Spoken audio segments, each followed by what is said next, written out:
Hello friends, GS study with Sanjeev sir YouTube channel पर आपका हार्दिक अभिनंदन है। आप किस देश के निवासी हैं? भारत में किस महाद्वीप का देश है? तो एशिया महाद्वीप का। और भारत पृथ्वी के किस गोलार्ध में पड़ता है? तो पूरा का पूरा उत्तरी गोलार्ध में पड़ता है। कि भारत किस अक्षांश एवं देशांतर के बीच स्थित है? तो 6 डिग्री 45 मिनट से 37 डिग्री 6 मिनट उत्तरी अक्षांश के बीच और 68 डिग्री 7 मिनट से 97 डिग्री 25 मिनट पूर्वी देशांतर के बीच है। और कौन सी रेखा भारत के बीचों बीच से होकर गुजरती है? तो कर्क रेखा गुजरती है। और भारत की चौहद्दी क्या है? तो भारत के उत्तर में है नेपाल है, भूटान, चीन और एवं हिमालय पहाड़। और दक्षिण में अगर बात करें तो श्रीलंका एवं हिंद महासागर। और पूरब में भारत का पूरब में बांग्लादेश है एवं म्यांमार, जिसको कि बर्मा कहते हैं। तथा पश्चिम में अगर बात करें तो पाकिस्तान एवं अरब सागर हैं। और भारत के उत्तरी भाग में कौन सा राज्य है? तो जम्मू कश्मीर है। और भारत के मुख्य भाग का सबसे दक्षिणी किनारा कौन सा है? तो कन्याकुमारी है। और कश्मीर से कन्याकुमारी तक भारत की लंबाई कितनी है? तो 3200 किलोमीटर है। और गुजरात के समुद्र तट से म्यांमार बर्मा की सीमा तक भारत की चौड़ाई कितनी है? तो 3000 किलोमीटर है। और नेक्स्ट है, भारत का कुल क्षेत्रफल कितना है? तो 32,87,263 वर्ग किलोमीटर है। अराउंड में इसको 33 लाख वर्ग किलोमीटर भी एग्जाम में अगर आ जाए तो आंसर कर देंगे। और एग्जैक्ट पूछे तो 32,87,263 वर्ग किलोमीटर आंसर करेंगे। क्षेत्रफल के अनुसार भारत का विश्व में कौन सा स्थान है? तो 7वां स्थान है। और क्षेत्रफल के अनुसार भारत का सबसे बड़ा राज्य कौन सा है? तो सबसे बड़ा राज्य जो है राजस्थान है। और सबसे छोटा राज्य कौन सा है? तो गोवा है। गोवा जो है मांडवी नदी के किनारे बसा है। और नेक्स्ट है, भारत श्रीलंका से जिस पतले समुद्री भाग से अलग होता है उसका नाम क्या है? तो भारत और श्रीलंका के बीच में पाक जलडमरू मध्य है, यही भारत को श्रीलंका से अलग करता है। भारत एशिया महाद्वीप महादेश के किस भाग में स्थित है? तो दक्षिणी भाग में स्थित है, याद रखेंगे। भारत का दक्षिणी भाग कितने समुद्रों से घिरा है? तो भारत का दक्षिणी भाग जो है 3 और से समुद्रों से घिरा है। दक्षिण में हिंद महासागर, पश्चिम में अरब सागर तथा पूर्व में बंगाल की खाड़ी है। और नेक्स्ट क्वेश्चन है, भारत में कौन से द्वीप समूह हैं? अंडमान और निकोबार द्वीप समूह तथा लक्षद्वीप हैं। और अंडमान और निकोबार कहाँ है? तो बंगाल की खाड़ी में है। लक्षद्वीप कहाँ है? तो अरब सागर में है। और भारत का समुद्री तट कितना लंबा है? तो 7516 किलोमीटर है। भारत का पश्चिमी तट क्या कहलाता है? भारत का पश्चिमी तट जो है मालाबार तट कहलाता है। भारत का पूर्वी तट क्या कहलाता है? तो पूर्वी घाट कोरोमंडल तट कहलाता है। और अंडमान निकोबार में द्वीपों की संख्या कितनी है? तो लगभग 300 द्वीप अंडमान निकोबार द्वीप समूह में है। अंडमान निकोबार द्वीप समूह के सबसे दक्षिण बिंदु को क्या कहते हैं? तो इंदिरा पॉइंट कहते हैं। बिहार SI यानी दरोगा के एग्जाम में पूछा गया था। लक्षद्वीपों में द्वीपों की संख्या कितनी है? तो 36 है। लक्षद्वीप में द्वीपों की संख्या 36 है, याद रखेंगे, SSC में पूछा गया था। और उत्तर भारत की बनावट कैसी है? तो यह समतल भूमि है और इसे उत्तर भारत का मैदान कहा जाता है। दक्षिण भारत की बनावट कैसी है? यह पठारी भाग है और इसे दक्कन का पठार कहा जाता है। और नेक्स्ट है, भारत की जनसंख्या कितनी है? तो भारत की जनसंख्या जो है, आप कमेंट बॉक्स में कमेंट कीजिए कि वर्तमान में भारत की कितनी जनसंख्या है। और अनुमानतः जो है 2011 में जनगणना हुआ, उनके अनुसार 125 करोड़ है, लेकिन अभी और बढ़ गया होगा। और नेक्स्ट जो है 10 वर्षों पे जनगणना होती है, तो 11-10-21 में जनगणना होने वाली थी। कोरोना महामारी के चलते जनगणना नहीं हुआ। और नेक्स्ट अभी नया जनसंख्या नहीं आया है। और प्रथम जनगणना जो है लॉर्ड मयो के कार्यकाल में आया था। नेक्स्ट क्वेश्चन है, जनसंख्या के अनुसार विश्व में भारत का कौन सा स्थान है? तो जनसंख्या के अनुसार विश्व में भारत का दूसरा स्थान है। और नेक्स्ट, अगर वीडियो अच्छा लगा हो तो लाइक कीजिए, सब्सक्राइब कीजिए और शेयर कीजिए तथा इसी प्रकार का वीडियो देखने के लिए हमारे GS study with Sanjeev sir YouTube channel से बने रहिए। भारत में जनघनत्व का घनत्व कितना है? तो भारत में जो जनघनत्व है यानी जनघनत्व किसे कहते हैं, तो प्रति व्यक्ति किलोमीटर जितना व्यक्ति निवास करते हैं उसको जनसंख्या घनत्व कहा गया है। तो आप ये भी कमेंट करेंगे कि भारत में वर्तमान में जनसंख्या घनत्व कितना है। नेक्स्ट क्वेश्चन, जनसंख्या के अनुसार भारत का सबसे बड़ा एवं सबसे छोटा राज्य कौन सा है। जनसंख्या के अनुसार जो है सबसे बड़ा राज्य उत्तर प्रदेश है एवं सबसे छोटा राज्य जो है गोवा है। आपके देश का नाम क्या है। आपके देश का अगर ऐसा क्वेश्चन आ जाए कि भारत की प्रशासनिक व्यवस्था में आपको पूछा जा सकता है इंटरव्यू में कि आपके देश का नाम क्या है, तो आपका देश जो है भारत है, हमारा देश भारत है। आपके देश को और किस किस नाम से जाना जाता है, तो भिन्न भिन्न कालों में अलग अलग नाम से भारत को पुकारा गया जो निम्नलिखित है। शास्त्रों में इसका नाम जम्बू द्वीप मिलता है। शास्त्रों में क्या मिलता है, जम्बू द्वीप मिलता है। आर्यों का देश होने के कारण इसे आर्यावर्त भी कहा जाता है। और भरत नाम के एक प्रतापी राजा ने इस देश पर शासन किया था, इसीलिए इसका नाम भारत या भारतवर्ष पड़ गया। और मुस्लिम शासकों ने इसका नाम हिंदुस्तान या हिंद रख दिया। और अंग्रेजी जब हमारा देश गुलाम था तो अंग्रेजी शासन काल में इसका नाम इंडिया पड़ गया। तो यही था, भारत का भिन्न भिन्न नाम था।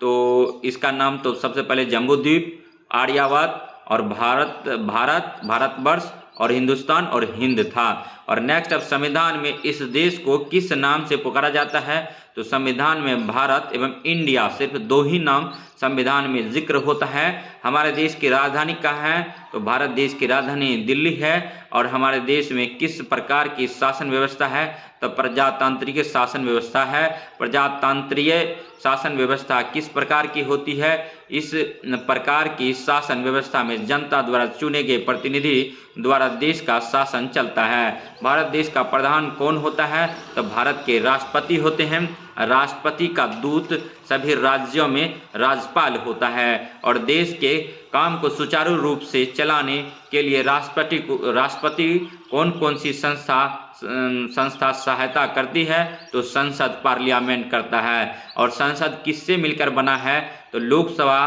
प्लस राज्यसभा प्लस राष्ट्रपति से मिलकर संसद बना हुआ है। और संसद के मुख्य अंग कौन कौन से हैं, लोकसभा एवं राज्यसभा हैं। लोकसभा क्या है, यह देश की जनता द्वारा चुने गए प्रतिनिधियों का समूह या संस्था है। लोकसभा में एमपी जाते हैं, मेंबर ऑफ पार्लियामेंट जाता है। लोकसभा के सदस्य को क्या कहा जाता है, तो सांसद या संसद सदस्य एमपी कहा जाता है, मेंबर ऑफ पार्लियामेंट कहा जाता है। लोकसभा में सदस्यों की अधिकतम संख्या कितनी होती है, तो 545 होती है। और 2 सदस्यों का मनोनयन राष्ट्रपति के द्वारा किया जाता है। और अभी वर्तमान में बढ़ाकर इसको 552 कर दिया गया है। राज्यसभा क्या है, तो राज्यों के विधानसभाओं के सदस्यों के द्वारा चुने गए प्रतिनिधियों का समूह है राज्यसभा। और राज्यसभा के सदस्य को क्या कहते हैं, सांसद सदस्य एमपी कहते हैं। और राज्यसभा में सदस्यों की संख्या कितनी होती है,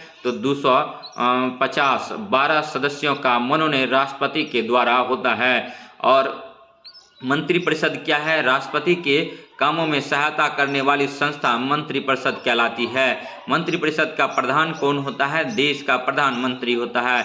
देश का प्रधानमंत्री कौन होता है, लोकसभा में बहुमत दल के नेता को ही देश का प्रधानमंत्री बनाया जाता है। नेक्स्ट है, मंत्रिपरिषद में कौन लोग होते हैं, तो मंत्रिपरिषद में सदस्य मंत्री कहलाते हैं। मंत्रिपरिषद के सदस्य मंत्री कहलाते हैं तथा यह लोकसभा या राज्यसभा के सदस्य होते हैं। लोकसभा का कार्यकाल क्या होता है, 5 वर्षों का कार्यकाल होता है। और इससे पहले भी इसे भंग किया जा सकता है। राज्यसभा का कार्यकाल क्या होता है, 6 वर्षों का होता है, इससे पहले भी इसे भंग किया जा सकता है। और नेक्स्ट अब देखेंगे, राष्ट्रपति की अनुपस्थिति में उसका काम कौन देखता है, तो उपराष्ट्रपति देखता है।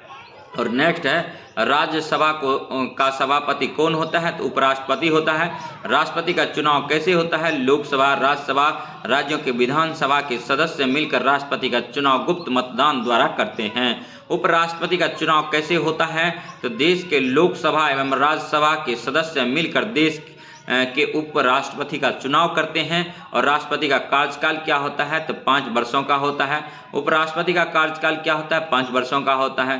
राष्ट्रपति एवं उपराष्ट्रपति का मासिक वेतन कितना होता है, तो वर्तमान में जो है आप राष्ट्रपति का वेतन कितना होता है कमेंट कीजिए, उपराष्ट्रपति का भी वेतन कितना होता है इसको भी कमेंट कीजिए। और देश के न्यायपालिका का प्रधान कौन होता है, भारत का मुख्य न्यायाधीश होता है। भारत का सर्वोच्च न्यायालय सुप्रीम कोर्ट कहाँ है, तो दिल्ली में है। और दिल्ली जो है यमुना नदी तट पर अवस्थित है। प्रशासनिक सुविधा के लिए भारत को कितने राज्यों एवं केंद्र शासित प्रदेशों में बांटा गया, तो वर्तमान में 28 राज्य हैं और 8 केंद्र शासित प्रदेश हैं।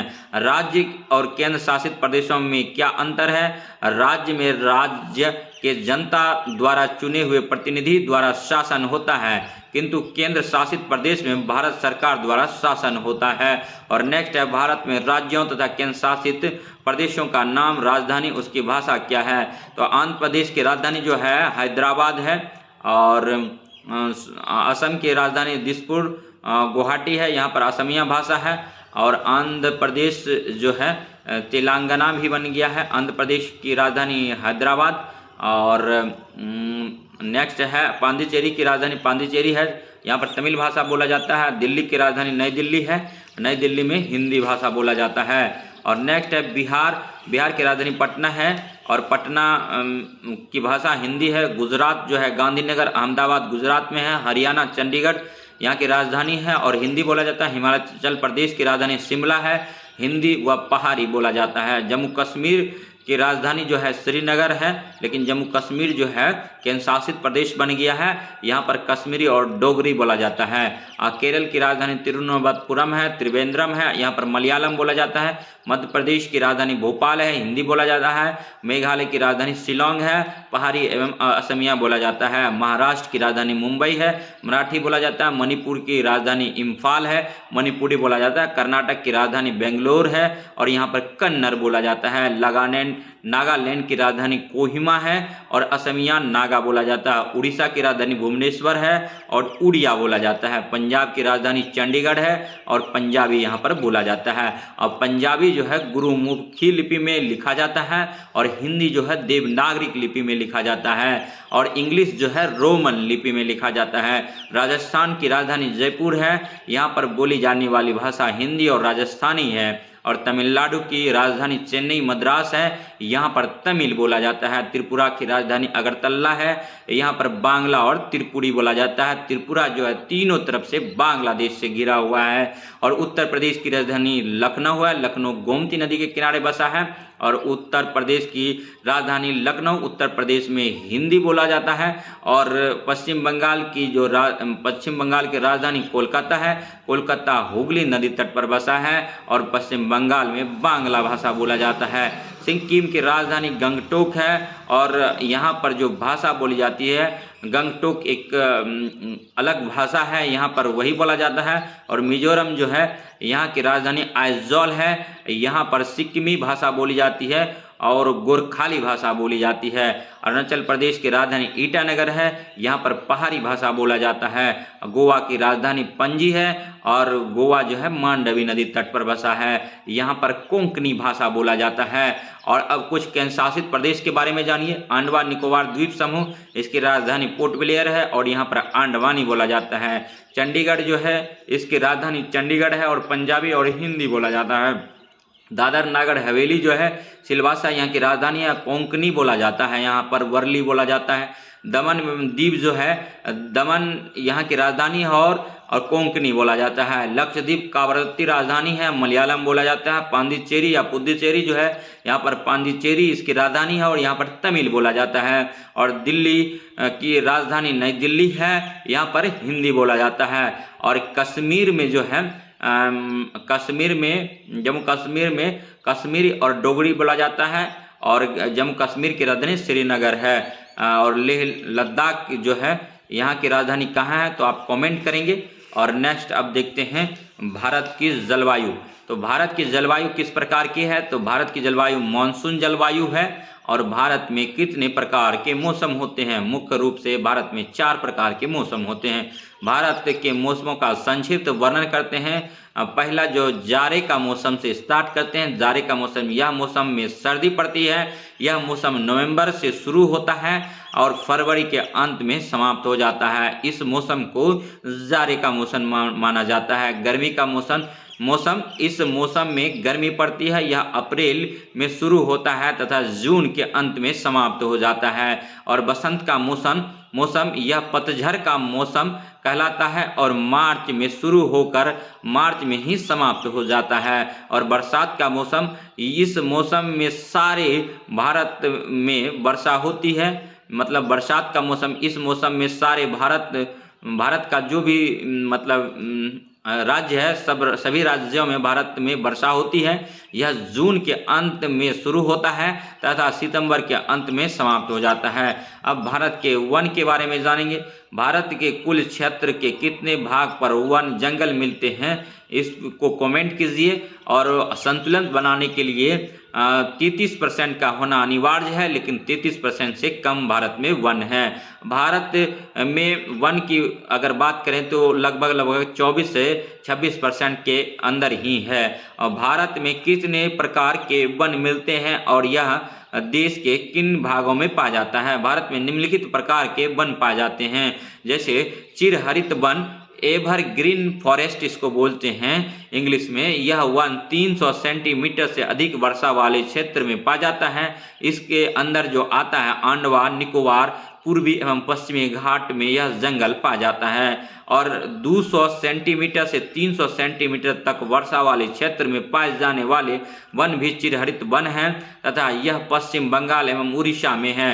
इस तरह के वनों में मुख्यतः महोगनी, आबनूस, रबर, बेंत और बांस के पेड़ पाए जाते हैं। और बांस क्या है? बम्बूजे ग्रास। IES के एग्जाम में कई बार क्वेश्चन पूछा गया है। आलू का हम लोग क्या खाते हैं? तो तना खाते हैं, याद रखेंगे। और पर्णपाती मानसून वन के बारे में जानेंगे। यह जो है मानसून फॉरेस्ट बोला जाता है इनको। यह वन 100 सेंटीमीटर से 200 सेंटीमीटर वाले वर्षा के क्षेत्र में पाया जाता है। और यह महाराष्ट्र, मध्य प्रदेश तथा छोटा नागपुर के पठार में पाया जाता है। और इन वनों में मुख्य रूप से सखुआ और सागवान के पेड़ पाए जाते हैं। और नेक्स्ट है शुष्क और कटीले one, dry and thorn forest. यह वन जो है 500 सेंटीमीटर से कम वर्षा वाले क्षेत्र में पाया जाता है। देश के शुष्क भागों में इस प्रकार का वन मिलता है और इन वनों में मुख्यतः कटीली झाड़ियां होती है। नेक्स्ट है ज्वारीय वन। और गंगा महानदी एवं गोदावरी कृष्णा के डेल्टाई भाग में यह वन पाया जाता है। और इन वनों में सुंदरी, गोरन, तार, नारियल आदि के पेड़ पाए जाते हैं। नेक्स्ट है हिमालय के पर्वतीय वन, माउंटेन फॉरेस्ट। यह हिमालय के तराई के क्षेत्रों में पाए जाने वाला वन है और इन वनों में देवदार, लाड़ेल, ओंक, चीर एवं सनोवर के पेड़ पाए जाते हैं। अब नेक्स्ट जो है दोस्तों, भारत की मिट्टियों के बारे में अध्ययन करेंगे। भारत में कितनी प्रकार की मिट्टी पाई जाती है, यह किस स्थान पर मिलती है? तो आंसर देखिए, भारत में जो है 8 प्रकार की मिट्टी पाई जाती है। IARI एक संस्था है जिन्होंने कि मिट्टी का वर्गीकरण किया है। इसका मुख्यालय जो है IARI का मुख्यालय नई दिल्ली में है। इन्होंने 8 प्रकार की मिट्टियों के बारे में बताया है। जलोढ़ मिट्टी भारत में पाया जाता है। जलोढ़ मिट्टी को एलुवल सॉइल बोलते हैं। यह नदियों द्वारा बहकर लाई गई मिट्टी है। यह बहुत उपजाऊ होती है। यह धान, गन्ना के लिए बहुत उपयुक्त है। यह गंगा, गोदावरी, कृष्णा, कावेरी, महानदी के मैदानों में मिलती है। और काली मिट्टी जो है ब्लैक या रेगुलर सॉइल इसको बोलते हैं। यह लावा के टूटने से बनी है या बेसाल्ट चट्टान के टूटने से इसका निर्माण हुआ है। यह मिट्टी कपास की खेती के लिए बड़ी उपयुक्त मानी जाती है। यह महाराष्ट्र, मध्य प्रदेश, गुजरात, आंध्र प्रदेश तथा कर्नाटक में पाई जाती है। और अब नेक्स्ट देखेंगे लाल मिट्टी जिसको रेड सॉइल बोलते हैं। इसमें लोहे, का अंश अधिक होने के कारण यह लाल मिट्टी होती है। यह मध्य प्रदेश, छोटा नागपुर, उड़ीसा, आंध्र प्रदेश, तमिलनाडु और कर्नाटक के कुछ भागों में पाया जाता है। और नेक्स्ट देखेंगे, अगर वीडियो अच्छा लग रहा हो तो लाइक कीजिए, सब्सक्राइब कीजिए और शेयर कीजिए तथा इसी प्रकार का वीडियो देखने के लिए हमारे GS study with Sanjeev sir YouTube channel से बने रहिए। नेक्स्ट है लेटेराइट मिट्टी। लेटेराइट सॉइल जो है यह लेटेराइट जैसी पुरानी चट्टानों के टूटने से बनी है। यह मिट्टी चाय की खेती के लिए प्रयुक्त होता है। तो चाय की खेती सबसे ज़्यादा किस मिट्टी में होता है दोस्तों? तो चाय की खेती जो है सबसे ज़्यादा लेटेराइट मिट्टी में होता है। और नेक्स्ट देखेंगे दोस्तों कि मरुस्थली मिट्टी या रेतीली मिट्टी। तो डिजर्ट एंड सैंडी सॉइल, इस मिट्टी में जीवाश्म का अभाव होता है। जहां वर्षा नहीं के बराबर होती है वहीं इस प्रकार के मिट्टी पाई जाती है। इसमें खेती नहीं के बराबर होती है। और नेक्स्ट जो है पहाड़ी मिट्टी, माउंटेन सॉइल। यह मिट्टी पहाड़ के ढालों पर मिलती है जो चिकनी होती है। भारत के सबसे उत्तरी भागों में यह मिट्टी मिलती है। इसमें धान, चाय की खेती होती है। भारत की नदियां को मुख्य रूप से कितने भागों में बांटा गया है? तो 2 भागों में बांटा गया है। उत्तर भारत की नदियां और दक्षिण भारत की नदियां। उत्तर भारत की नदियां एवं दक्षिण भारत की नदियों में क्या अंतर है? उत्तर भारत की नदियां हिमालय से निकलने वाली नदियां हैं जिसमें वर्ष भर जल रहता है, किंतु दक्षिण भारत की नदियां दक्षिणी पठार से निकलती है तथा इसमें वर्षा का पानी होता है। नेक्स्ट क्वेश्चन है उत्तर भारत की नदियों में प्रमुख नदी कौन कौन सी है? तो उत्तर भारत की नदियों में जो है गंगा, यमुना, सिंधु, चेनाब, झेलम, रावी, सतलज, ब्यास, महानदी और गंडक, सरयू, घाघरा, कोसी और ब्रह्मपुत्र नदी है। और नेक्स्ट क्वेश्चन है दक्षिण भारत की नदियों में प्रमुख नदी कौन सी है? चंबल है, बेतवा है, सोन है, दामोदर है, महानदी है, ताप्ती, कृष्णा, कावेरी, गोदावरी और नर्मदा है। नेक्स्ट क्वेश्चन है दोस्तों कि भारत की सबसे लंबी नदी कौन सी है? तो भारत की सबसे लंबी नदी गंगा नदी है। यह 2525 किलोमीटर लंबी है। यह उत्तराखंड के गौमुख पर्वत से निकलकर बंगाल की खाड़ी में अपना जल विसर्जन करती है। और पूरे विश्व की सबसे बड़ी नदी कौन सी है? तो नील नदी है। इसी पर असवान डैम है। नेक्स्ट क्वेश्चन है गंगा नदी कहाँ से निकलती है और कहाँ पर अपना जल को गिराती है? तो गंगा नदी गंगोत्री हिमानी से निकलती है और तथा बंगाल की खाड़ी में अपना जल विसर्जन करती है। नेक्स्ट, अगर वीडियो अच्छा लग रहा हो तो लाइक कीजिए, सब्सक्राइब कीजिए और तथा शेयर कीजिए तथा इसी प्रकार का वीडियो देखने के लिए हमारे GS study with Sanjeev sir YouTube channel से बने रहिए। दक्षिण भारत की सबसे बड़ी नदी कौन सी है? गोदावरी है। दक्षिण भारत की सबसे पवित्र नदी कौन सी है? कावेरी है। और दक्षिण की गंगा किस नदी को कहा जाता है? तो कावेरी पवित्र होने के कारण इसे दक्षिण की गंगा कहा जाता है। तो आप सीधे सीधे आपसे अगर एग्जाम में पूछ दिया जाए कि दक्षिण की गंगा किस नदी को कहा जाता है तो निसंदेह कावेरी नदी को आंसर कीजिएगा। दक्षिण की किस नदी को वृद्ध गंगा कहा जाता है? तो गोदावरी नदी को दक्षिण की वृद्ध गंगा कहा जाता है। और दक्षिण भारत की कौन सी नदियां बंगाल की खाड़ी में गिरती है? तो गोदावरी, कावेरी, कृष्णा और महानदी। दक्षिण भारत की कौन सी नदियां अरब सागर में गिरती है? ताप्ती एवं नर्मदा गिरती है। दक्षिण भारत की कौन सी नदियां भ्रंश घाटी में बहती है? ताप्ती एवं नर्मदा। और नेक्स्ट जो है दोस्तों, पश्चिमी मरुस्थल से बहने वाली कौन सी नदी अरब सागर में गिरती है? तो लूनी गिरती है। और वह कौन सी नदियां हैं जो दक्षिण के पठार से निकलकर उत्तर की ओर बहती है? चंबल, बेतवा एवं सोन है। भारत के मरुस्थल, झील एवं जलप्रपात। मरुस्थल किसे कहते हैं? तो अगर क्वेश्चन सीधा सीधा पूछ दिया है कि डिजर्ट किसे कहते हैं? शुष्क जलवायु वाले प्रदेशों में पाए जाने वाले वे क्षेत्र मरुस्थल कहलाते हैं जहां वर्षा कम या नहीं के बराबर होती है और वनस्पतियां नहीं उगती है, वैसे क्षेत्रों को मरुस्थल कहा जाता है। भारत में सबसे बड़ा मरुस्थल कौन सा है? तो थार मरुस्थल है। थार मरुस्थल भारत के किस राज्य में है? तो राजस्थान में है। और थार मरुस्थल भारत के किस भाग में है? तो पश्चिमी भाग में है और पश्चिमी भाग में ही राजस्थान राज्य है। और नेक्स्ट अब देखेंगे क्या कारण है कि राजस्थान का बहुत बड़ा भाग मरुस्थल है? तो यहाँ वर्षा नहीं के बराबर होने के कारण यह क्षेत्र मरुस्थल हो गया है। झील किसे कहते हैं? पृथ्वी के धरातल में एक छोटा सा बड़ा गड्ढा जिसमें पानी भरा रहता है झील कहलाती है। तो मतलब बीपीएससी एग्ज़ाम में इंटरव्यू होता है, जहाँ जहाँ इंटरव्यू होता है वहाँ आपसे पूछ लिया जाएगा तो झील किसे कहते हैं? तो पृथ्वी के धरातल में एक छोटा सा या बड़ा गड्ढा जिसमें पानी भरा रहता है उसे झील कहते हैं। और नेक्स्ट है भारत की प्रमुख कौन कौन सी झीलें हैं? तो चिल्का झील है, सांभर झील है, मानसरोवर झील है तथा वुलर झील है। चिल्का झील किस राज्य में है? तो उड़ीसा में है। और ये लेगुन झील का उदाहरण है, याद रखेंगे। सांभर एवं मानसरोवर झील किस राज्य में है? तो राजस्थान में है। और वुलर झील कहाँ है? तो जम्मू कश्मीर में है। खारे पानी की सबसे बड़ी झील कौन सी है? चिल्का झील है, उड़ीसा में है। और मीठे पानी की सबसे बड़ी झील कौन सी है? तो वुलर झील जम्मू कश्मीर में है। और धुआंधार जलप्रपात भारत के किस राज्य में है? तो जबलपुर के निकट मध्य प्रदेश में है। और जोग का जलप्रपात भारत के किस राज्य में है? जोग जो है इसी का गोरसप्पा नाम है और कर्नाटक राज्य में है। और शरावती नदी पर है जोग जलप्रपात। भारत का सबसे ऊंचा जलप्रपात कौन सा है? जोग का जलप्रपात है। हुंड्रू का जलप्रपात भारत के किस राज्य में है? बिहार राज्य के रांची जिले में है। नेक्स्ट अब भारत की फसलों के बारे में अध्ययन करेंगे। भारत में मुख्यतः कितने प्रकार की फसलें होती है? भारत में 3 तरह की फसलें बोई जाती है। पहला है रबी की फसल, दूसरा है खरीफ की फसल, तीसरा जायद की फसल।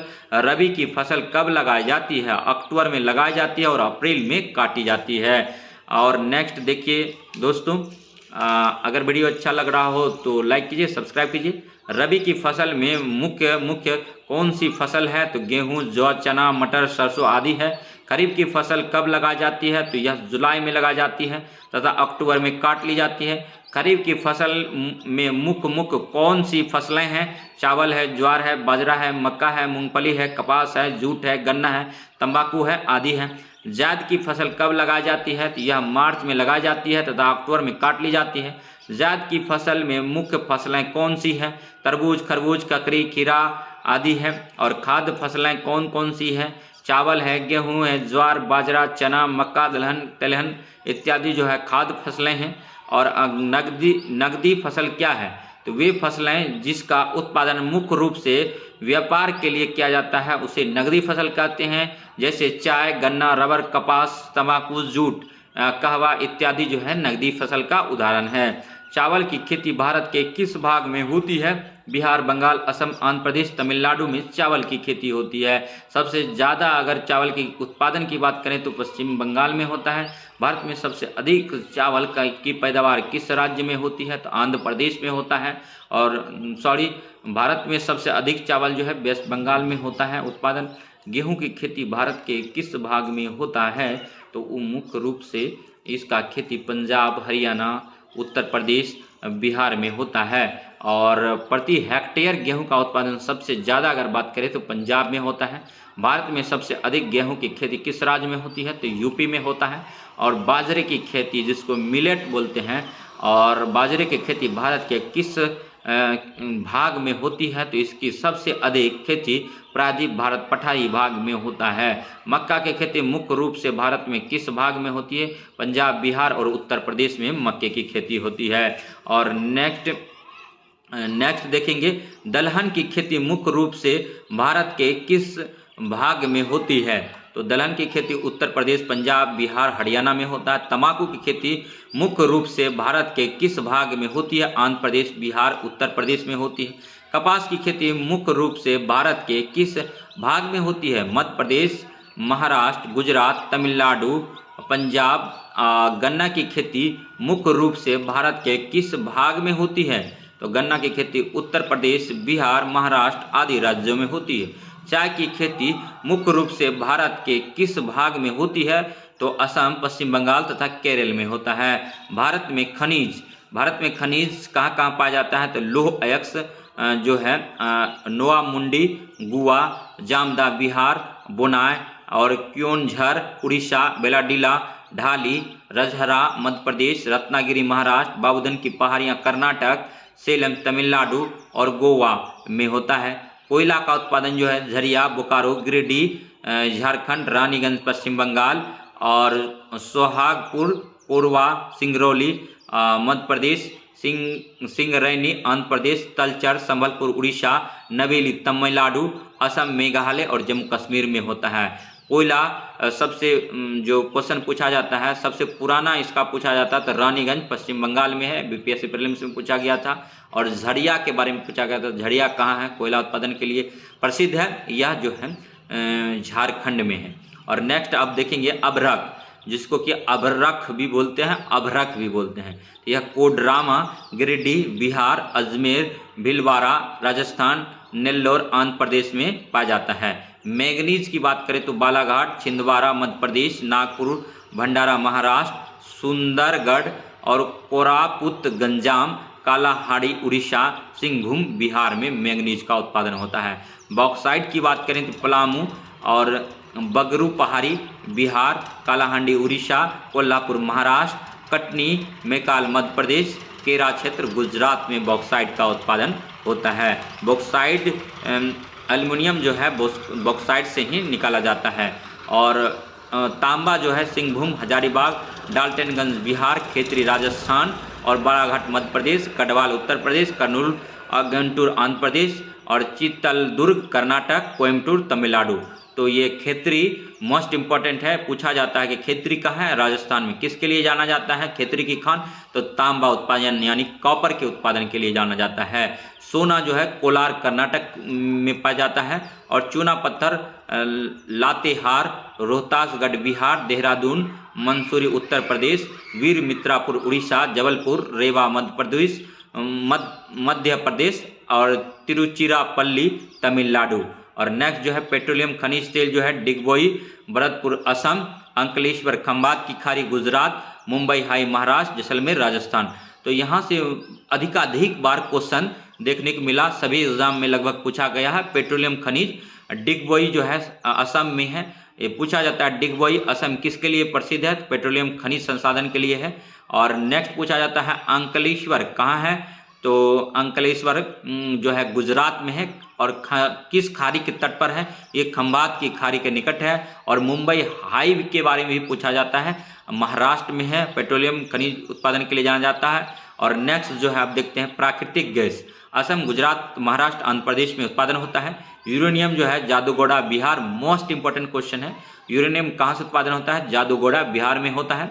और नेक्स्ट जो है जादूगोड़ा जो है आप लोग कमेंट कीजिए बिहार में है या झारखंड में, थोड़ा सा इस पर हमको डाउट लग रहा है। तो यूरेनियम की खान जो है जादूगोड़ा जगह में पाया जाता है, लेकिन जादूगोड़ा है कहाँ, बिहार में है कि ये झारखंड में, कमेंट कीजिए हमारे कमेंट सेक्शन में। और सीसा जो हजारीबाग बिहार और व्यावारा राजस्थान, कुमायूं अल्मोड़ा उत्तर प्रदेश। और नेक्स्ट जो देखते हैं सीसा जो हजारीबाग झारखंड में पाया जाता है। और काइनाइट जो है लपसाबरू बिहार, मतलब लपसाबरू ये झारखंड में पाया जाता है। हीरा जो है पन्ना रीवा मध्य प्रदेश में, अजमेर उदयपुर राजस्थान में। जस्ता जो है जाबर अंगूचा राजस्थान, टीन जो हजारीबाग झारखंड। और चांद, वैसे टीन का उत्पादन सबसे ज़्यादा जो है ये छत्तीसगढ़ कर रहा है अभी। और चांदी का जो है कोलार कर्नाटक में पाया जाता है, मानभूम झारखंड में पाया जाता है और जावर राजस्थान में पाया जाता है। चांदी के लिए सबसे अभी ज़्यादा उत्पादन जो है राजस्थान करता है। और गंधक जो है अमझोर में किया जाता है। और नेक्स्ट है संगमरमर जो है अलवर, जयपुर, अजमेर, जोधपुर राजस्थान। और एक बात, गंधक जो अमझोर में होता है, तो अमझोर कमेंट कीजिए आप लोग कि बिहार में है या झारखंड में। नमक जो है सांबर झील, डिडवाना झील राजस्थान। नमक का उत्पादन सबसे ज़्यादा राजस्थान करता है। नमक का साधारण सूत्र जो होता है NaCl होता है, जिसको साधारण नमक बोलते हैं। जिप्सम जो है जोधपुर, जैसलमेर, नागौर राजस्थान, कोयम्बटूर तमिलनाडु में होता है। मोन्जाइट एवं इल्मेनाइट जो है केरल, महाराष्ट्र एवं उड़ीसा के समुद्र में बालू में पाया जाता है। अगर वीडियो अच्छा लग रहा हो तो लाइक कीजिए, सब्सक्राइब कीजिए। ये सब सारा जानकारी जो है NCERT पैटर्न पर आधारित है। अधिक जानकारी के लिए जो है हमारा GS study with Sanjeev sir YouTube channel के सारी GS आधारित क्वेश्चन हैं, सबको बार बार देखें, कई बार देखें। आपको चाहे आप अग्निवीर का योद्धा बनने वाले हैं, चाहे बिहार पुलिस में जाने वाले हैं, चाहे CISF में जाने वाले, चाहे UPSC, CAPF और CDS की तैयारी करते हैं, एयरफोर्स, नेवी, डिफेंस का, जल सेना, थल सेना, वायु सेना, किसी भी क्षेत्र में जाना चाहते हैं तो निसंदेह हमारे GS study with Sanjeev sir YouTube channel से जुड़िए और इनके सारे वीडियोज़ को देख लीजिए, निसंदेह आपका एग्ज़ाम निकलेगा। और नेक्स्ट अब देखते हैं, अगर वीडियो अच्छा लगा हो तो लाइक कीजिए, सब्सक्राइब कीजिए। और नेक्स्ट जो देखते हैं, नेक्स्ट क्वेश्चन है भारत के उद्योग के बारे में। लोहा इस्पात उद्योग जमशेदपुर, बोकारो और झारखंड, दुर्गापुर, हीरापुर, वर्णपुर पश्चिम बंगाल, भिलाई मध्य प्रदेश, भिलाई जो है छत्तीसगढ़ में है, और राउरकेला जो है उड़ीसा में है, और सालेम तमिलनाडु में। सूती वस्त्र उद्योग मुंबई महाराष्ट्र, अहमदाबाद सूरत गुजरात, इंदौर ग्वालियर मध्य प्रदेश, कानपुर मोदीनगर उत्तर प्रदेश, कलकत्ता पश्चिम बंगाल, अमृतसर पंजाब, मद्रास कोयम्बटूर और तमिलनाडु, और बेंगलोर कर्नाटक, दिल्ली में सूती वस्त्र उद्योग का कारखाना है। बिहार में बात करें तो भागलपुर इसके लिए रेशमी सूती वस्त्र के लिए फेमस है। और चीनी उद्योग है नासिक, सोलापुर और मिराज पुणे महाराष्ट्र, बस्ती देवरिया गोरखपुर, बरेली सीतापुर उत्तर प्रदेश, समस्तीपुर सारण चंपारण, बिहटा डालमिया नगर मडहोरा बिहार, मुर्शिदाबाद पश्चिम बंगाल, पानीपत हरियाणा और हमीरा और फागवाड़ा पंजाब। तो ये चीनी उद्योग यहाँ पर है। और जूट उद्योग की बात करें तो हावड़ा कलकत्ता और रिसरा लिलुआ पश्चिम बंगाल, रायगढ़ और चित्तलसाह मध्य प्रदेश, गंटूर आंध्र प्रदेश, कीटहार दरभंगा बिहार, कानपुर उत्तर प्रदेश जूट उत्पादन के लिए जाना जाता है। अगर बिहार में अगर जूट उत्पादन सबसे ज़्यादा कर रहा है तो आपको कटिहार और पूर्णिया और समस्तीपुर का क्षेत्र जो है जूट उद्योग के लिए जाना जाता है, खास करके कटिहार का क्षेत्र। और आने वाले दिनों में कहीं कहीं पूर्णिया देखने को मिलता है, तो पूर्णिया में अधिकाधिक बढ़ोतरी हुआ है जूट उत्पादन में। और कागज उद्योग में टीढ़ागढ़ और काकीनाडा पश्चिम बंगाल, सहारनपुर मुजफ्फरपुर उत्तर प्रदेश और सिरपुर आंध्र प्रदेश, डालमिया नगर समस्तीपुर और बिहार, नेपानगर अमलाई मध्य प्रदेश, और नेपानगर जो है अखबारी कागज के लिए जाना जाता है मध्य प्रदेश में, कागज उद्योग यहीं पर है। और विरज राजनगर उड़ीसा, बल्लारपुर महाराष्ट्र, भद्रावती दादेली कर्नाटक, वापी वडोदरा गुजरात, फरीदाबाद हरियाणा, कागज उद्योग के लिए ये सब क्षेत्र जाने जाते हैं। नेक्स्ट अब देखिए, अगर वीडियो अच्छा लग रहा हो तो लाइक कीजिए, सब्सक्राइब कीजिए। सीमेंट उद्योग के बारे में जान लेते हैं। सीमेंट उद्योग जो लगाया गया सिंदरी, जापला कल्याणपुर बिहार, सतना जबलपुर, कटनी मध्य प्रदेश, चुर्क चौपान उत्तर प्रदेश और राजगंगपुर उड़ीसा, अहमदाबाद पोरबंदर गुजरात, चूरू चित्तौड़गढ़ राजस्थान, बंगलोर और वीजापुरा कर्नाटक, गंगटूर कर्नूल आंध्र प्रदेश में। नोट दोस्तों, अगर आप लोग ये सब उद्योग पढ़ेंगे तो 3 पेज 4 पेज में उद्योग दिया गया रहता है, उतना आपके लिए समय की बर्बादी है। इसीलिए सारे जगह जैसे सीमेंट उद्योग भारत के कहाँ कहाँ पर है तो वो सारे एक जगह एकत्रित करके मैंने यहाँ पर आपको पढ़ाने का काम किया हूँ, और इससे आप निसंदेह इससे लाभान्वित होंगे। एल्युमिनियम उद्योग जो है मुरी बिहार में है, अलवाय केरल, बेलूर जो है बेलूर पश्चिम बंगाल, रेनकुट उत्तर प्रदेश में, हीराकुंद उड़ीसा में और कोई ना मेटर तमिलनाडु में है। और रासायनिक खाद उद्योग जो है सिंदरी बरौनी बिहार में है, गोरखपुर फूलपुर उत्तर प्रदेश, राउरकेला तलचर उड़ीसा, खेतरी कोटा राजस्थान और अंबरनाथ ट्राम्बे महाराष्ट्र और बोगाया गांव असम, हल्दिया पश्चिम बंगाल, नवेली रानीपेट तमिलनाडु, नांगल पंजाब और दिल्ली के क्षेत्र में रासायनिक खाद उद्योग लगा हुआ है। और भारी मशीन उद्योग के बारे में जानते हैं। हटिया रांची बिहार, दुर्गापुर पश्चिम बंगाल, विशाखापत्तनम आंध्र प्रदेश और बेंगलोर कर्नाटक, पिंपरी अंबारनाथ महाराष्ट्र और पिंजौर बाटला पंजाब। नोट एक बात और हम बोलेंगे, हम जो जगह बोल रहे हैं और उसकी मतलब किस राज्य में है वो राज्य का नाम बता रहे हैं। तो अगर निसंदेह आपको ध्यानपूर्वक पढ़ेंगे तो बड़े बड़े एग्जाम में मैचिंग वाले में ये जगह पूछ लिया जाता कि ये जगह किस राज्य में है या किस खनिज के लिए फेमस है, तो आप आसानी से वहाँ से ज्योग्राफी में मतलब आंसर कर सकते हैं और नंबर अपना स्कोर बढ़ा सकते हैं, रिजल्ट ले सकते हैं। तो इस वीडियो को 5 बार 6 बार देखिए, और एक बार देखने से कुछ नहीं होगा, पल्ले नहीं पड़ेगा, बार बार देखिए। अगर आपको लग रहा है कि स्पीड ज़्यादा है तो स्पीड को थोड़ा कम कर लीजिए, अगर लगे स्पीड बहुत ज़्यादा नहीं है तो उसको ज़्यादा करके देख लीजिए। रेलवे इंजन उद्योग चितरंजन वाराणसी में है, रेलवे डब्बे उद्योग पेराम्बूर तमिलनाडु, कपूरथला पंजाब, बंगलोर कर्नाटक, कलकत्ता में है। चमड़ा उद्योग आगरा, कानपुर उत्तर प्रदेश, कलकत्ता वाटानगर पश्चिम बंगाल, मोकमा दीघा बिहार में है, मद्रास तमिलनाडु में है, मुंबई बंगलोर दिल्ली में है। शीशा उद्योग जो है कांद्रा धनबाद बिहारी फिरोजाबाद शुकाहाबाद उत्तर प्रदेश और सीतारामपुर आसनसोल पश्चिम बंगाल, अम्बाला हरी हैदराबाद आंध्र प्रदेश और ऊनी वस्त्र उद्योग धारीवाल लुधियाना पंजाब और कानपुर उत्तर प्रदेश में है।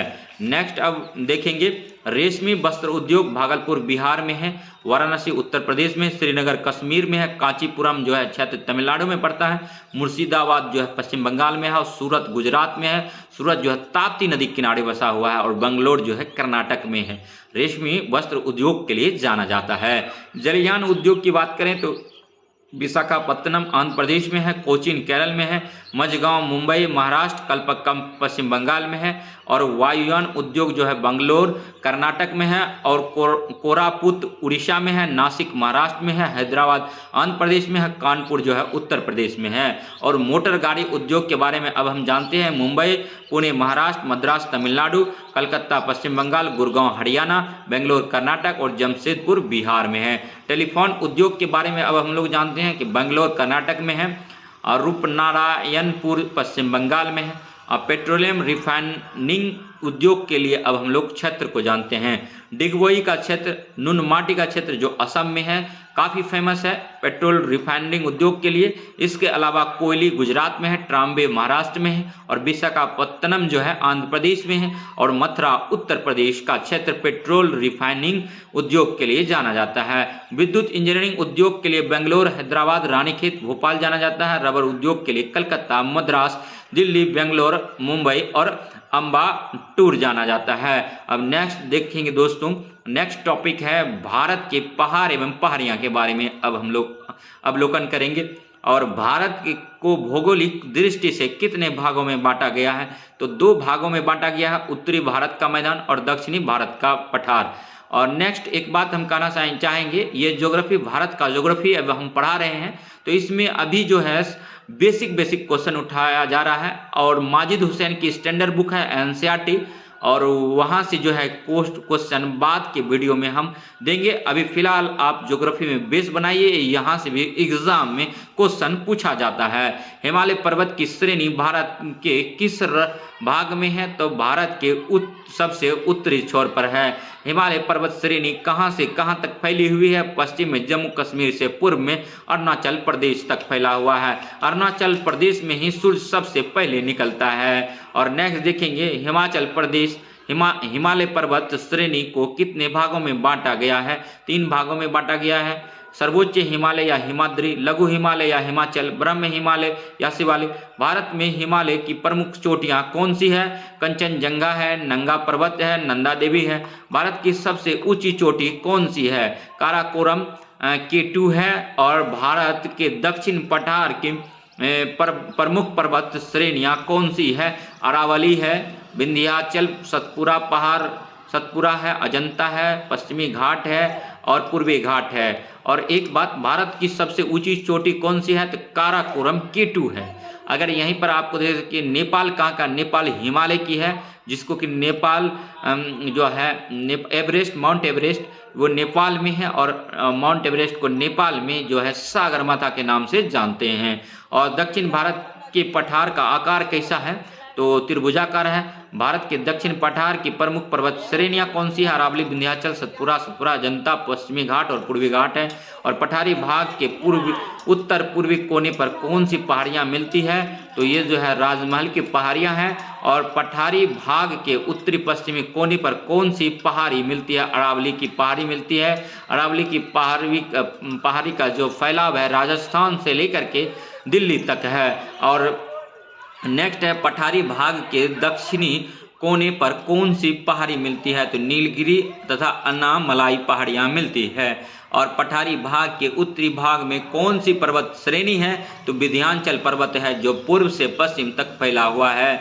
अगर आप डिटेल फॉर्म में ज्योग्राफी को पढ़ना चाहते हैं तो निस्संदेह जो है एनसीईआरटी पढ़िए और इसके अलावा माजिद हुसैन की बुक आती है उनको पढ़िए, खुल्लर की बुक आती है उनको पढ़िए। अगर एनसीईआरटी भी नहीं पढ़ना चाहते हैं आप ये सब भी बुक नहीं पढ़ना चाहते हैं तो एक बुक है महेश अग्रवाल की आती है कॉस्मोस पब्लिकेशन की, उसको आप पढ़ सकते हैं। विंध्याचल पर्वत के दक्षिण में कौन सी पर्वत श्रेणी है? सतपुरा की पहाड़ियां हैं। पठारी भाग के पश्चिम में कौन सी पर्वत श्रेणी है? तो पश्चिमी घाट, जिसे सह्याद्री भी कहा जाता है। और पठारी भाग के पूर्व में कौन सी पर्वत श्रेणी है? तो पूर्वी घाट है। इसके अतिरिक्त पठारी भाग में मुख्य पठार कौन सा है? तो मालवा का पठार है, छोटा नागपुर का पठार है, दक्कन का पठार है, मैसूर का पठार है, इत्यादि है। अगर वीडियो अच्छा लगा हो तो लाइक कीजिए, सब्सक्राइब कीजिए और तथा शेयर कीजिए। इसी प्रकार का वीडियो देखने के लिए हमारे GS study with Sanjeev sir YouTube channel से बने रहिए। और नेक्स्ट टॉपिक है भारत के प्रमुख राष्ट्रीय उद्यान। राष्ट्रीय उद्यान नेशनल पार्क के क्या है या किसे कहते हैं? तो इसका एक छोटा सा डिफिनेशन होगा, तभी हम इस बारे में अपनी समझबूझ विकसित कर पाएंगे। बहुत से अभ्यारण्य को केंद्र सरकार ने अपनी देखरेख में लेकर राष्ट्रीय उद्यान का दर्जा दिया है। नेक्स्ट है भारत के मुख्य राष्ट्रीय उद्यान नेशनल पार्क कौन कौन है और किस स्थान पर है? तो कॉर्बेट राष्ट्रीय उद्यान नैनीताल उत्तराखंड में है। कॉर्बेट राष्ट्रीय उद्यान जो है नैनीताल उत्तराखंड में है और उत्तराखंड जो है उत्तर प्रदेश से ही कटकर बना है। दुधवा राष्ट्रीय उद्यान जो है लखीमपुर खीरी में उत्तर प्रदेश में अवस्थित है। और नेक्स्ट हजारीबाग राष्ट्रीय उद्यान जो है हजारीबाग झारखंड में है। काजीरंगा राष्ट्रीय उद्यान जोरहट असम में है, एक सिंह गैंडे के लिए फेमस है। नेक्स्ट है मानस राष्ट्रीय उद्यान जो है बारपेटा असम में है और असम में ही ब्रह्मपुत्रा नदी बहती है। कान्हा राष्ट्रीय उद्यान जो है मांडला मध्य प्रदेश में है। सुंदरबन राष्ट्रीय उद्यान पश्चिम बंगाल में है। गिर राष्ट्रीय उद्यान जूनागढ़ गुजरात में है। घना पक्षी बिहार जो है भरतपुर राजस्थान में है। कच्छ का रण जो है राजस्थान में है। और नेक्स्ट है कुछ स्टूडेंट बोल रहे थे कि कमेंट कर रहे थे कि सर हम आपका वीडियो देखकर बोर हो जाते। अरे भाई, बोर नहीं होना है, पढ़ना है। जब चीज़ों को पढ़ेंगे, हम जिस भी प्लेटफॉर्म पर पढ़ाएं, चाहे कितना भी अच्छा गुरु क्यों ना हो, वो अपना एकदम अच्छा से वीडियो बनाए, एडिट करे, कुछ भड़काऊ चीज़ लिख दे, चकाचौंध की दुनिया में आप लोग चले जाओगे, लेकिन इससे एग्ज़ाम निकलने वाला नहीं है। एक बात कान में डाल लो, क्योंकि वह व्यक्ति भी वही क्वेश्चन पढ़ाएगा जो क्वेश्चन हम पढ़ा रहे हैं। ये अकॉर्डिंग टू सिलेबस है। ज्योग्राफी में जो फैक्ट है, ऐसा नहीं कोई टीचर बदल देगा, उसी चीज़ को अच्छी तरह से एक्सपोज करेगा। ये हो सकता है, इसको मान सकते हैं, मतलब तरह तरह के उदाहरण देख समझा सकता है। लेकिन आप जब तक सब्जेक्ट पढ़ेंगे नहीं, उसके क्वेश्चन को समझेंगे नहीं, तब तक आपका एग्ज़ाम निकलने वाला नहीं है। कोई एक चैनल को पकड़कर आप निरंतर अभ्यास कीजिए, सुनिए, आपका काम हो जाएगा। एक बार देखने से कुछ नहीं होता है, बार बार देखिए, तब दिमाग में आपका बैठ जाएगा। बहुत से छात्र बोलते हैं सर हमको क्वेश्चन याद नहीं होता है। तो एक बार में आप श्री कृष्ण के अवतार नहीं हो कि सब चीज़ एक ही बार में ही याद हो जाएगा। तो आप एक चीज़ को याद करने के लिए बार बार प्रयास कीजिए, उसका मतलब कई बार उसको पढ़िए, तब जाके, या सुनिए तब, या लिखिए, तब जाके आपको वो क्वेश्चन याद होगा। सुंदरबन राष्ट्रीय उद्यान किस लिए प्रसिद्ध है? तो बाघ रॉयल बंगाल टाइगर के नाम से प्रसिद्ध है। गुजरात का गिर राष्ट्रीय उद्यान किस लिए प्रसिद्ध है? सिंह लायन के लिए है। घना पक्षी बिहार किस लिए प्रसिद्ध है? पक्षी के लिए है। कौन सा राष्ट्रीय उद्यान एक सिंह वाला गेंडा के लिए प्रसिद्ध है? तो काजीरंगा असम है। और नेक्स्ट है कौन सा राष्ट्रीय उद्यान जंगली गधों के लिए प्रसिद्ध है? तो कच्छ का रण है। और नेक्स्ट देखेंगे भारत के प्रमुख बंदरगाह के बारे में जान लेते हैं। तो सबसे पहले पोर्ट को बंदरगाह बोला जाता है, इंग्लिश में बंदरगाह को पोर्ट बोला जाता है। बंदरगाह किसे कहते हैं? क्वेश्चन ये है, इस क्वेश्चन पर आते हैं। उत्तर है जलमार्ग में समुद्री जहाज़ों के आगमन व प्रस्थान के लिए जो स्थान बनाया जाता है उसे बंदरगाह कहते हैं। याद हो गया कितना शब्द में, साफ शब्द में, कि आप लोग कहीं गए होंगे समुद्र के किनारे, तो आप देखिए समुद्र के किनारे के क्षेत्र जो है जलमग्न होता है, जिसको अब जलमार्ग से बात आती है। तो जलमार्ग में समुद्री जहाज़ों के आगमन व प्रस्थान के लिए जो स्थान बनाया जाता है उसे बंदरगाह कहते हैं। क्यों? तो जहाज इसमें आता है और माल ले जाता है, लाता है, तो इसी को जलमार्ग बोलते हैं। जलमार्ग समुद्री जहाज़ों के आगमन व प्रस्थान के लिए जो स्थान बनाया जाता है उसे बंदरगाह कहते हैं। और नेक्स्ट अब देखेंगे भारत में प्रमुख बंदरगाह कौन कौन से हैं और किस राज्य में हैं। बंदरगाह और राज्य के बारे में जानिए। मुंबई जो है महाराष्ट्र में है और मुंबई एक बंदरगाह भी है। और नाहवा सेवा बंदरगाह जो है महाराष्ट्र में है। कांडला बंदरगाह जो है गुजरात में है। मरमा गोवा बंदरगाह गोवा में है। मंगलोर बंदरगाह कर्नाटक में है।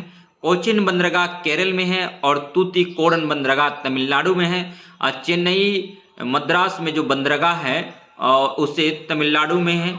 और चेन्नई जो है कृत्रिम बंदरगाह है। चेन्नई बंदरगाह जो है तमिलनाडु में है और चेन्नई बंदरगाह जो है ये एक कृत्रिम बंदरगाह है, यूपीएससी प्रीलिम्स में पूछा गया है। और पाराद्वीप बंदरगाह जो है उड़ीसा में है। विशाखापत्तनम जो है बंदरगाह आंध्र प्रदेश में है। और सबसे गहरा बंदरगाह की बात करें तो विशाखापत्तनम ही है। कलकत्ता बंदरगाह जो है पश्चिम बंगाल में है। हल्दिया बंदरगाह पश्चिम बंगाल में है। अब नेक्स्ट टॉपिक जो है भारत के प्रमुख पर्वतीय स्थल के बारे में हम लोग जानते हैं कि भारत के प्रमुख पर्वतीय स्थल कौन कौन हैं तथा किस राज्य में है। पर्वतीय स्थल और राज्य के बारे में जानते हैं। जैसे मसूरी है, मसूरी कहाँ है तो उत्तराखंड में है। गुलमर्ग कहाँ है, जम्मू कश्मीर में है। हाँ एक बात दोस्त, अगर गलती से मिस माइंड हो जाए, अगर गलती कुछ पढ़ा दें तो तुरंत उस आंसर को कमेंट कीजिए, हो सके तो उसका प्रूफ जहां आप पढ़े हैं उसको क्लिक करके हमारे व्हाट्सएप नंबर पर भेज दें। हमारा व्हाट्सएप नंबर है 7838269744। और दार्जिलिंग कहाँ है तो पश्चिम बंगाल में है।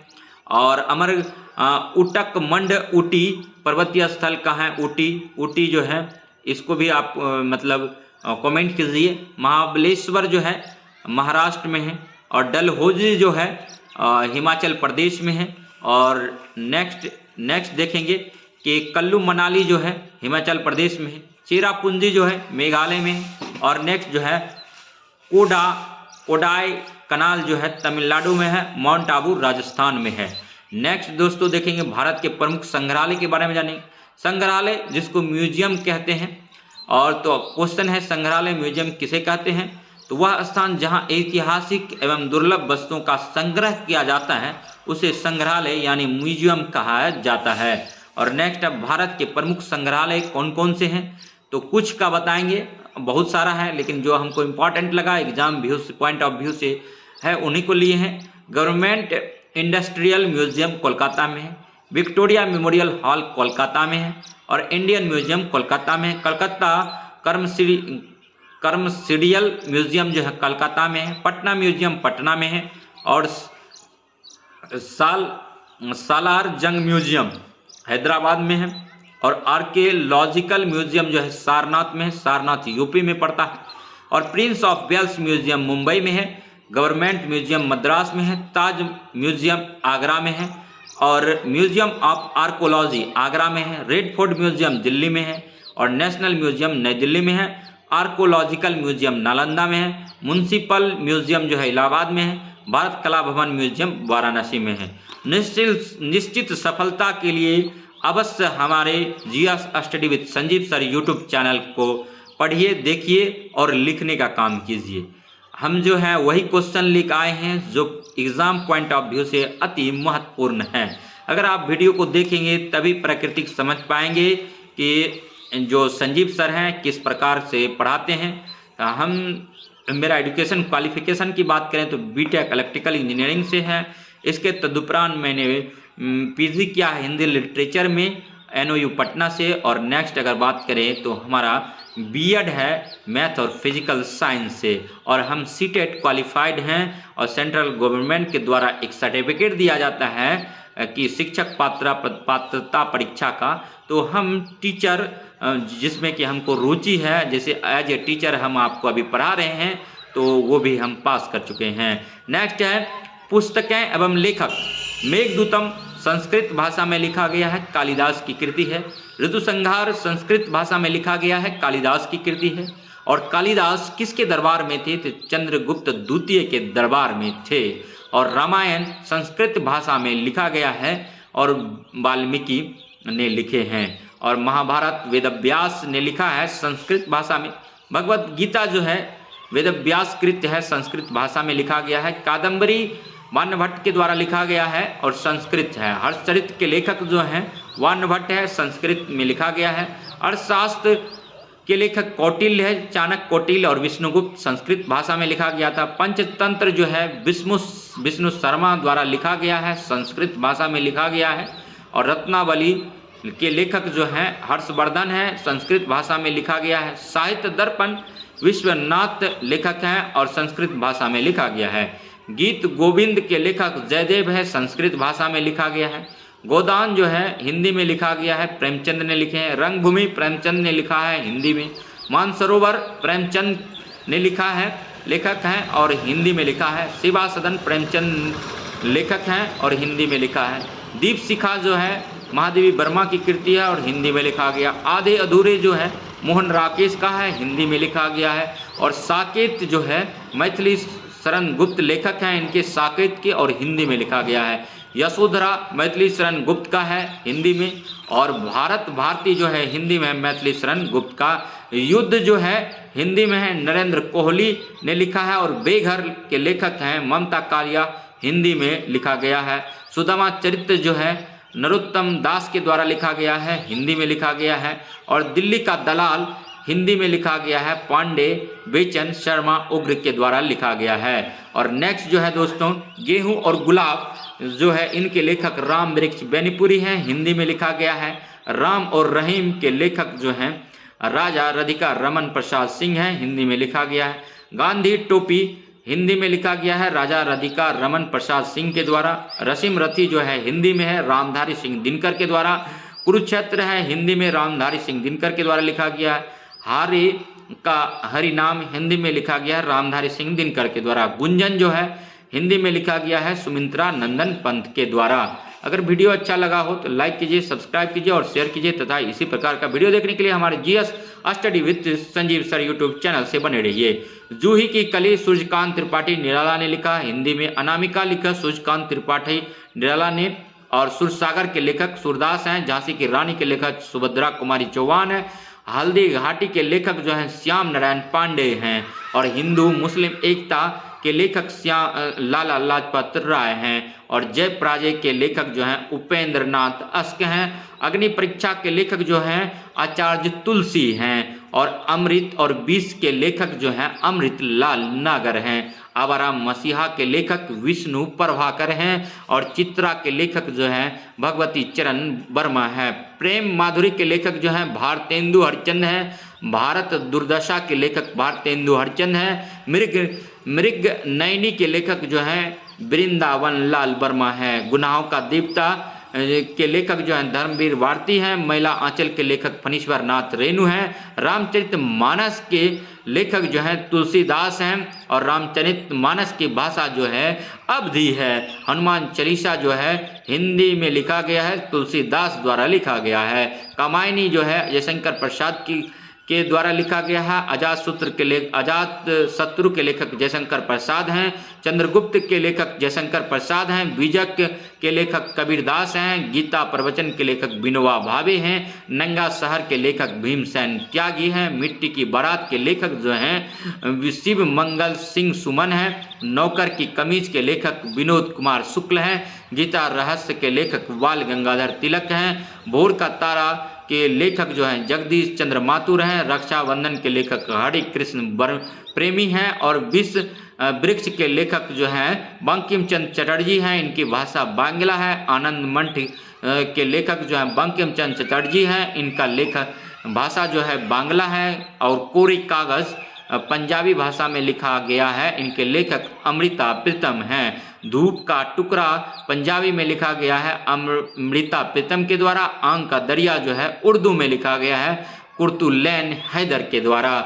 नेक्स्ट अगर वीडियो अच्छा लगा हो तो लाइक कीजिए, सब्सक्राइब कीजिए और शेयर कीजिए। नेक्स्ट जो है लज्जा, जिस पर की मूवी बनी थी, बांग्ला भाषा में लिखा गया था। इसके लेखक का नाम तस्लीमा नसरीन है। और गीतांजलि बांग्ला भाषा में लिखा गया था रविंद्रनाथ टैगोर के द्वारा। इन्हीं के लिए इनको 1913 में एशिया का प्रथम नोबेल प्राइज मिला था।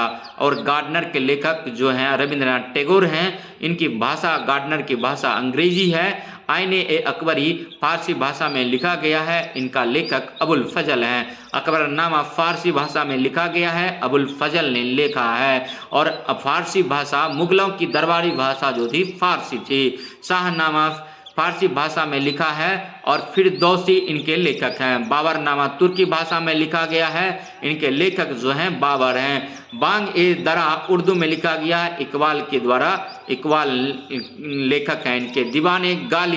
दीवाने गालिब उर्दू भाषा में लिखा गया है, मिर्जा गालिब ने लिखा है। इंडिया विंस फ्रीडम अंग्रेजी मौलाना अबुल कलाम आज़ाद। कूली जो है अंग्रेजी भाषा में लिखा गया मुल्क राज आनंद के द्वारा। डिस्कवरी ऑफ इंडिया अंग्रेजी भाषा में जवाहरलाल नेहरू के द्वारा लिखा गया है।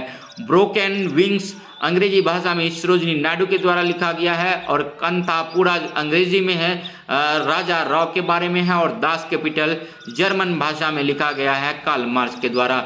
मदर नेक्स्ट जो है रूसी भाषा में मैक्सिमम गोर्की के द्वारा लिखा गया है।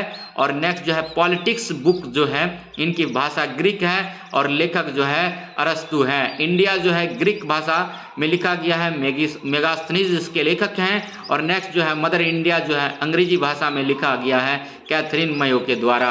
अब नेक्स्ट जो है भारत का राष्ट्रीय प्रतीक के बारे में पढ़ाएंगे। और अब नेक्स्ट वीडियो में मिलते हैं, तब तक के लिए जय हिंद, जय भारत, बाय बाय।